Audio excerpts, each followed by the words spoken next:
শান্তর হাসির কারণ আর ভিডিওটা যারা বুঝেননি তারা আবার দেখুন।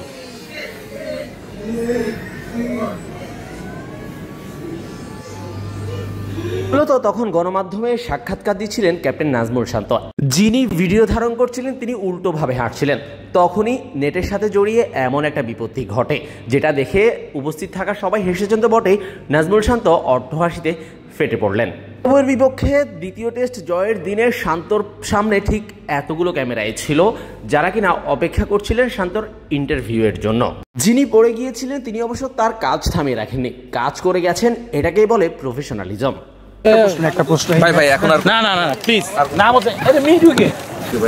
শুনতেই পারলেন শান্তর ভিডিও ধারণ এবং ইন্টারভিউ নিতে যারা মাঠে নামলেন সবাই একেবারে মিড উইকেট পর্যন্ত চলে গিয়েছিলেন। অবশ্য শান্ত তখনও হাফ ছেড়ে বাঁচলেন না, তাকে আরেকটু ইন্টারভিউয়ের আবদার মেটাতে হলো। এর আগে প্রেস কনফারেন্সে প্রায় 15 মিনিট কথা বলেছিলেন ক্যাপ্টেন। তবুও ক্যাপ্টেনের কাছ থেকে জানার আছে অনেক কিছু গণমাধ্যম কর্মীদের। শান্ত যখন ড্রেসিং রুম থেকে বেরিয়ে টিম বাসে ওঠার জন্য বেরোচ্ছিলেন তখনই তার কাঁধে হাত দেখা গেল বিসিবি সভাপতি ফারুক আহমেদের। শান্তর সাথে এই মুহূর্তে তার আলাপ করার মতো অনেক টপিকই আছে, টেস্ট ক্যাপ্টেন্সি কিংবা টি-20 ক্যাপ্টেন্সি কিংবা ওয়ানডে ক্যাপ্টেন্সি। কারণ শান্তর মেয়াদ যে এই সিরিজেই শেষ, যদিও শেষ হয়েছিল গত ফেব্রুয়ারিতে, কিন্তু এই সিরিজে শান্ত আবারও ক্যাপ্টেন্সির দায়িত্বটা শুধুমাত্র এই সিরিজের জন্যই পেয়েছেন। বোর্ড সভাপতি যেন তার ভরসার হাতটাই রাখলেন শান্তর কাঁধে। এমন একটা গুরুত্বপূর্ণ দায়িত্বে আছেন, তার উপর মানুষটা নাজমুল শান্ত, তাই তো গণমাধ্যম কিংবা দর্শক সবারই আগ্রহ থাকে অনেক বেশি।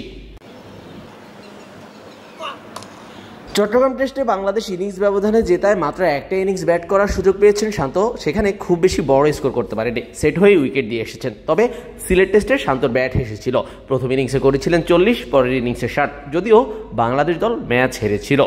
শান্ত বলেছিলেন দায়টা তারই নেওয়া উচিত, কারণ সকালবেলা তিনি তার উইকেট বিলিয়ে দিয়ে এসেছেন।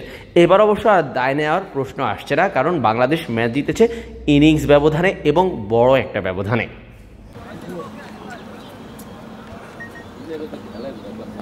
শান্তর অধিনায়কত্বে এটাই বাংলাদেশের শেষ টেস্ট কিনা সেটা এখনো জানা যায়নি। 2024 সালের ফেব্রুয়ারিতে সাকিবের পরিবর্তে শান্তকে 1 বছরের জন্য দায়িত্ব দিয়েছিল বাংলাদেশ ক্রিকেট বোর্ড। শান্তর দায়িত্ব ছিল 25 চ্যাম্পিয়ন্স ট্রফি পর্যন্ত।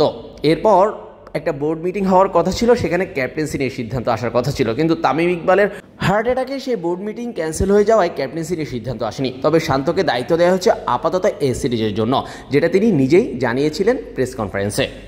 এবার দেখার অপেক্ষায় শান্ততেই ভরসা রাখবে দল নাকি নতুন কাউকে দেবে কাপ্তানি।